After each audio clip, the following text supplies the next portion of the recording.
Magandang araw. Happy Sunday sa lahat. Almusal po tayo. Sa mga hindi pa nag-aalmusal dyan, almusal na kayo. Ito pala yung ating pagkain ngayon.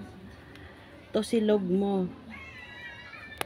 Bakit tinatawag namin itong tosilog mo? Dahil meron tayong toyo, sinangag, itlog, at saka munggo. Ang sarap ng ating tuyo na yan.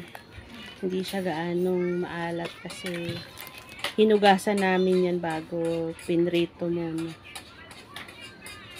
Yan, may kamatis tayo, partner sa tuyo. Tsaka gulay.